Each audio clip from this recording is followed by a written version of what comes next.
여러분들과 나눌 주제는 겟세마네 동산의 예수님의 기도에 대해서 말씀을 나눌 텐데, 저도 처음에는 굉장히 단순하게 생각을 했어요. 이거 뭐 또 뻔한 히스토리구나. 근데 특별히 이번에 이 본문을 접근하고 준비하면서 제가 너무 이제 깊은 또 은혜를 누린 것이 뭐냐 하면, 이 본문 가지고 1년을 설교를 해도 여기 담아진 의미를 다 전달을 못하겠구나. 나의 언어의 한계, 또 심성의 유한함 때문에 1년을 이 본문을 가지고 설교를 해도 이 속에 담아진 의미를 다 전달하지 못하겠구나. 그런 생각이 들어요.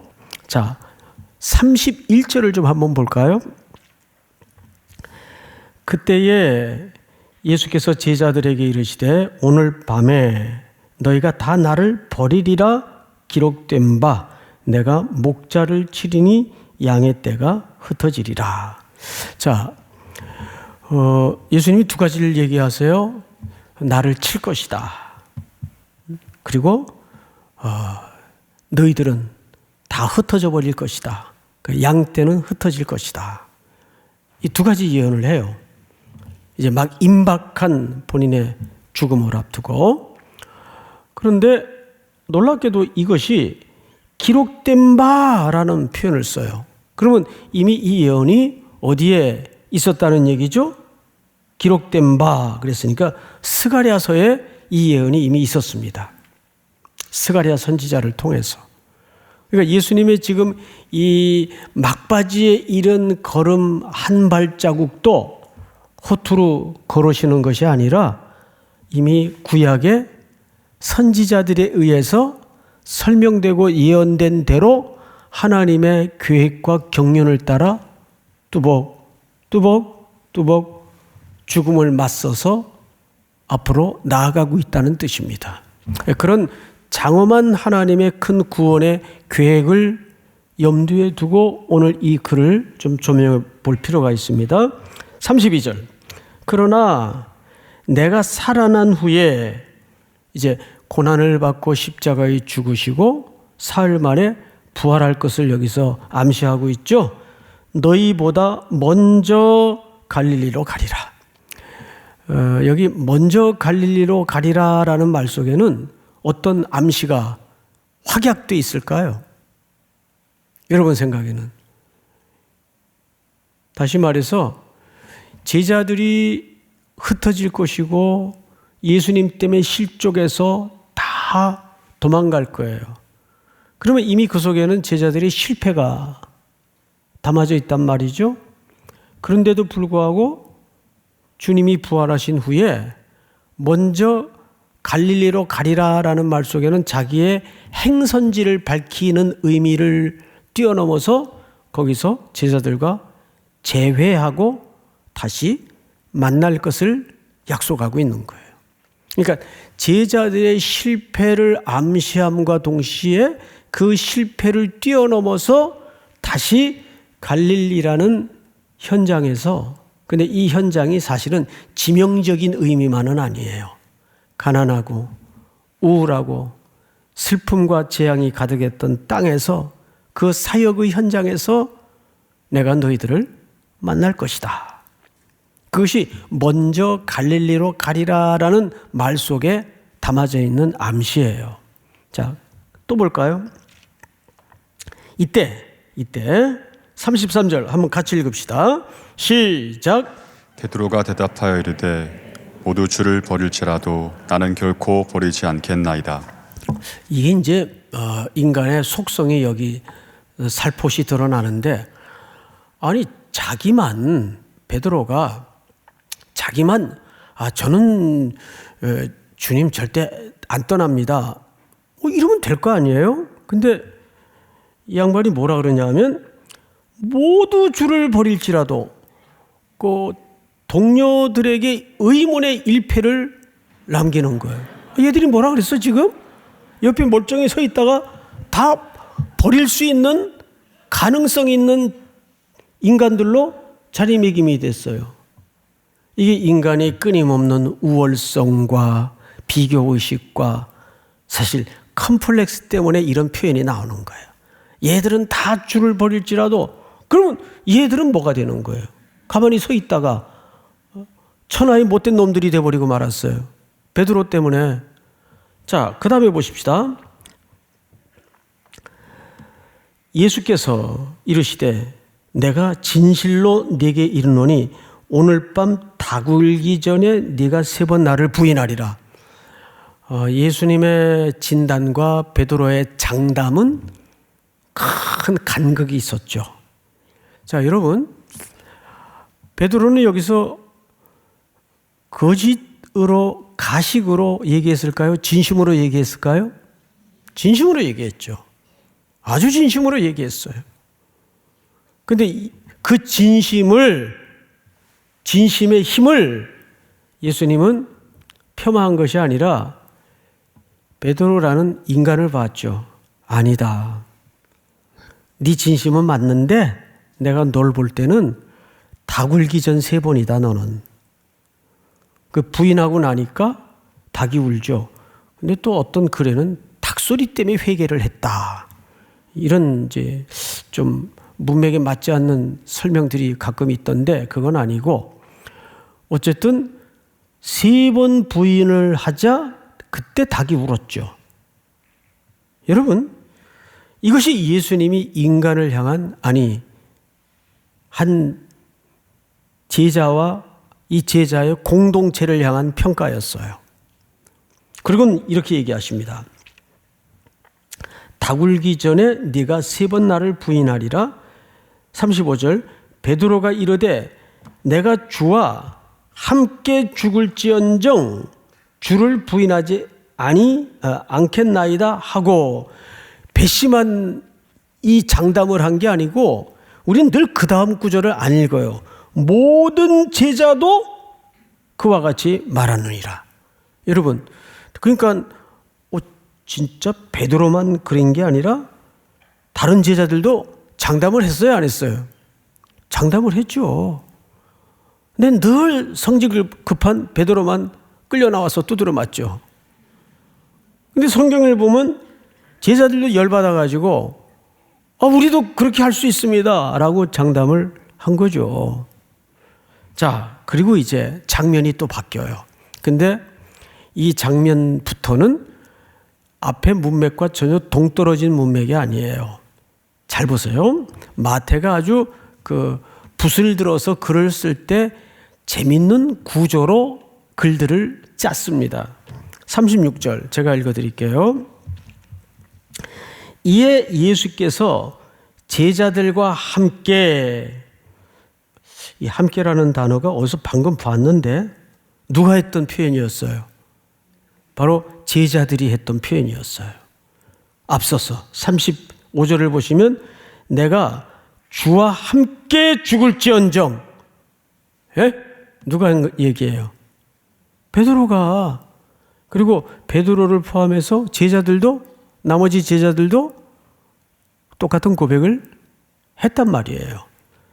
근데 마태가 그 이야기를 슬그머니 받아서 36절에 이에 예수께서 제자들과 함께 어디로 갔어요? 겟세마네. 자, 여러분, 이 겟세마네라는 말은 감람산에 있는 동산인데 감람산은 말 그대로 감람나무가 많은 산이겠죠? 그래서 그곳에는 늘 그 감람나무에서 나오는 올리브 기름을 짜는 기름틀이 있었어요. 기름틀. 그래서 그것을 또 보관하는 동굴이 그 안에 있곤 했습니다. 그래서 이 겟세마네라는 말은 정확한 의미가 뭐냐면 기름을 짜다 그 말이에요. 그런데 이 놀라운 상징성이 신비스러워요. 왜냐하면 그 기름을 짜는 의미를 담은 이름을 가진 동산에서 예수님은 이날 자기의 전 존재를 비틀려 짜서 땀방울이 무엇처럼? 핏방울처럼 흘렀어요. 인류의 구속과 대속의 죽음을 위해서 예수님은 이 기름틀이라는 의미를 담은 겟세마네 동산에서 자기 전 존재를 비틀어 짜서 혹독한 고통을 가지고 하늘 아버지께 구했던 동산입니다. 자, 성경을 다시 보십시다. 36절, 이에 예수께서 제자들과 함께 겟세마네라 하는 곳에 이르러 제자들에게 이르시되 내가 저기 가서 기도할 동안에 너희는 여기 앉아 있으라. 여러분, 앉아 있으라는 표현은 그냥 누워 자라는 얘기입니까? 말 그대로 좀 깨어 있으라는 얘기입니까? 깨어 있으라는 얘기죠. 예. 그런데 다음 어떻게 됐는가? 37절, 베드로와 세베대의 두 아들, 세베대의 두 아들은 요한과 야고보를 얘기합니다. 그러니까 베드로, 요한과 야고보, 이 특정 세 인물을 데리고 이 세 제자는 아시는 것처럼 12제자 중에서도 이너서클이죠. 핵심 그룹이에요. 자, 그런데 베드로와 세베대의 두 아들을 데리고 가실새 어떻게 하고? 고민하고 슬퍼하사.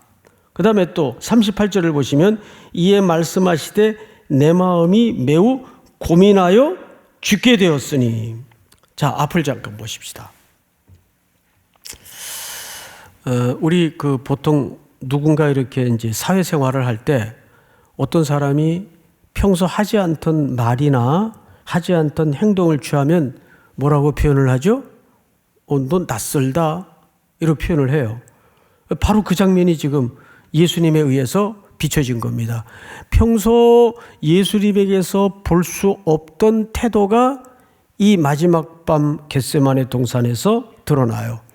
지금 우리가 당혹스러울 정도로 예수님의 무슨 모습을 보게 되는 거죠? 낯선 모습을 보게 되는 거예요. 고민하고 슬퍼하셨어요. 또 그 다음 절에는 고민하여 죽게 되었다고 얘기합니다. 도대체 예수님의 이 고민, 죽을 정도까지 혹독했던 심성의 이 고통은 무슨 고통일까요? 서론 시간에 말씀을 드린 것처럼 정말 앞으로 그 십자가의 끔찍한 형틀에 매달릴 육체적인 고통 때문일까요? 제자들과 결벌해야 되는 이 남겨지는 제자들에 대한 통증일까요? 아닙니다.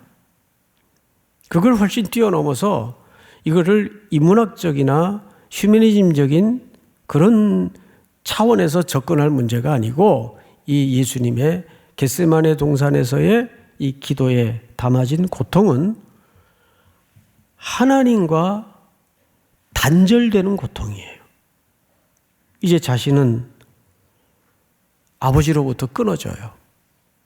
십자가 제단에 인류의 대속을 위해서 대속의 제물로 바쳐줘야 됩니다. 그것이 비록 잠깐의 시간이지만은 예수님의 입장에서는 누구와의 단절입니다. 하늘 아버지와의 단절이에요. 그러니까 예수님에게 제일 고통스러웠던 것은 하늘 아버지와의 끊어짐이에요. 이것이 견딜 수 없는 고통이었어요. 사실 단순한 통증의 차원에서 이 문제를 다룬다면 예수님 못지않게 신앙 지키다가 불구덩이에서 죽고 죽창으로 찔려 죽고 끔찍한 죽음을 당했던 기독교 역사의 순교의 피가 흐르는 스토리가 얼마나 많아요. 그런데도 우리는 단순히 이 예수님이 이 밤에 심성의 고통을 가지고 고민하고 죽게 될 정도의 표현을 드러냈던 것을 단순히 육체적인 고통으로만 자리매김하는 것은 대단히 아쉬운 해석입니다. 이것은 정확하게 영적인 고통이에요. 자, 그렇다면 성경을 다시 보십시다. 38절을 다시 읽어드리겠습니다. 이에 말씀하시되 내 마음이 매우 고민하여 죽게 되었으니 너희는 여기 머물러 나와 어떻게 깨어 있으라? 함께 깨어 있으라. 자, 이제 어쩌면 오늘 본론에 이르렀습니다. 오늘 여러분 주보에 나와 있는 말씀의 제목이 뭐죠? 일어나 함께 가자. 함께 가자. 자, 이제 이 함께라는 주제에 대해서 좀 우리가 마음을 넉넉히 풀어놓고 상식선에서 좀 생각을 해보십시다. 저는 어떤 질문을 여기서 던질 수밖에 없었는가 하면, 자, 오늘 살펴본 본문을 쭉 따라 내려오다 보면 제자들이 함께 죽겠다 그랬어요. 근데 예수님의 진단처럼 그들은 뭐에서부터 먼저 실패했는가 하면 예수님의 고통을 공감하고 함께 기도하는 자리에서부터 실패했어요. 그리고 육체가 연약해서 꾸벅꾸벅 졸음에 빠져들어갔습니다. 그랬던 제자들은 이제 이 겟세마네 동산을 빠져나가면서 십자가라는 끔찍한 형장의 이슬 앞에 끌려가는 스승의 뒷모습을 바라보면서 벌거벗고 도망치고 뿔뿔이 다 흩어져 버리고 말았습니다. 근데 이런 무지랭이 같은 아무 희망도 주지 못하는 제자들에게 뭐 그렇게 예수님은 함께 있기를 원했고 또 이 자리까지 함께 이들을 데리고 왔을까? 그 예수님의 의도가 굉장히 오늘 우리들이 회복해야 될 필요성입니다. 왜 예수님은 이 겟세마네 동산까지 이 무서운 밤에 제자들을 함께 했고 또 이렇게 졸음에 빠져 있던 제자들을 향해서도 함께라는 표현으로 강조했을까? 그리고 마지막 절에는 이렇게 끝이 나죠? 46절을 보시면 우리 다 같이 한번 읽어볼까요? 시작. 아멘. 제가 설교 준비를 하다가 로완 윌리엄스라는 성공의 사제인데 요즘 그런 말이 있어요. 20세기에는 C.S. 루이스를 읽고 21세기에는 로완 윌리엄스의 글을 읽어라 할 정도로 굉장히 큰 신학자입니다. 이분의 그 글을 읽다 보면 행간을 이해하는데 이렇게 쑥쑥 들어오는 글들이 아니에요. 마치 소가 되새김질 하듯이 되씹어보고 다시 한번 생각해보고 그러니까 글귀를 알아듣는데 조금 시간이 걸리는 책이에요. 그래서 이분 글들을 선뜻 펼쳐들지는 못합니다. 이번에 그리스도인이 된다는 것이라는 책을 이분 글을 읽게 됐습니다. 읽다가 책이 4파트로 나눠져 있는데 마지막 파트에 기도 파트가 있어요. 거기에 이제 겟세마네 동산의 이야기도 언급을 하고 하는데 이런 얘기를 하더라고요. 우리가 기도를 할 때는 보통 하나님이 그 기도하는 자에게 임재해달라는 쪽에 강점을 두고 간구를 하고 기도하기가 쉽다. 분명 그런 임재가 있어야 되겠죠. 그런데 독자들이요.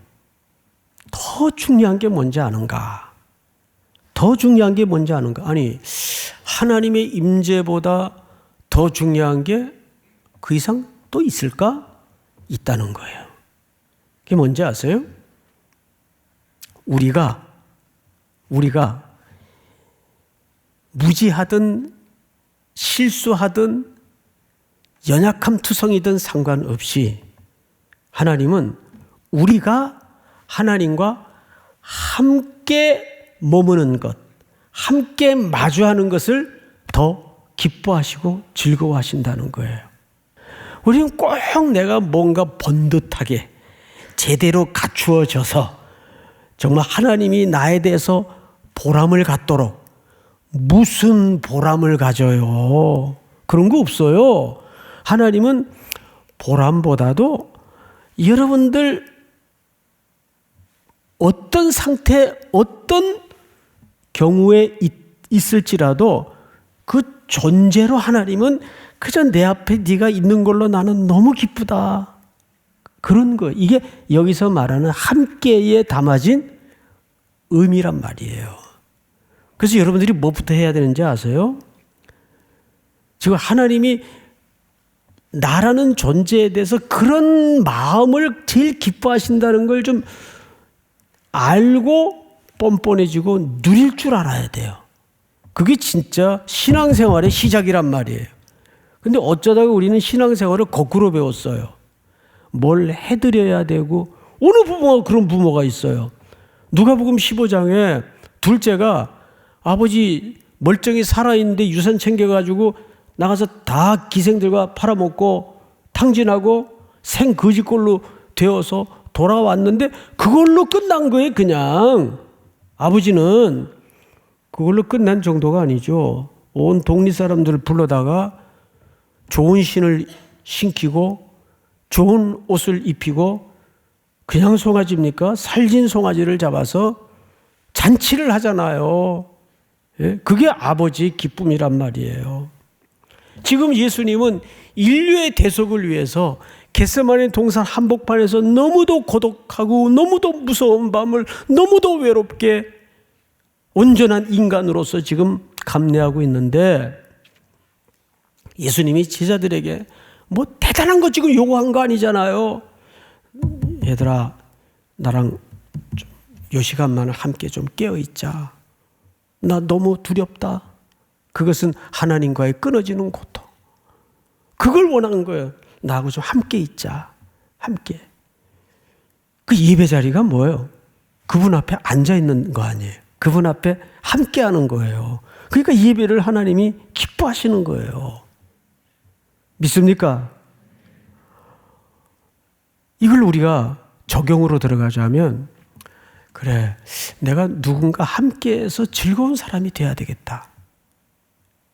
그러면 참 좋을 거 아니에요. 예? 내가 누군가 함께해서 그 사람이 참 나 때문에 내가 너하고 함께 있어 너무 좋다. 이게 저는 성도의 성숙도라고 믿습니다. 신앙의 성숙도라고 믿습니다. 이번 주간에는 한번 그걸 실행해 보세요. 그래, 나같이 연약해도 뭐 내놓을 게 없는 자식이라도 아버지가 늘 자기 앞에 앉아 있는 걸로 나를 기뻐하시고 나를 정말 즐거워하시는구나. 예, 나는 내 아이들이 또 우리 청년들이 앞에 앉아 있으면 정말 즐거워요. 행복해요. 근데 하나님이 그렇단 말이에요. 여러분들이 먼저 그분의 보좌 앞에 그렇게 앉아 있음으로써 하나님이 얼마나 기뻐하는가를 좀 아셔야 돼요. 이걸 많이들 몰라요. 잘. 난 뭐 용돈 갖다 주고 그런 건 바라지 않겠는데 좀 내 눈앞에 좀 앉아 있었으면 좋겠다. 나랑 앉아 있었으면 좋겠다. 그거라고요. 그래서 이 무서운 밤에 어둠이 충만했던 칠흑 같은 밤에 겟세마네 동산에서 예수님은 그 제자들을 데리고 들어가서 나 기도할 동안에 너희들 여기 좀 함께 앉아 있어라. 예? 함께 앉아 있어라. 할렐루야. 이것이 예수님이 제자들에게 가장 원하셨던 핵심이었어요. 한 주간 주님과 함께 하는 순종이 있기를 주님의 이름으로 축원하고 축복합니다.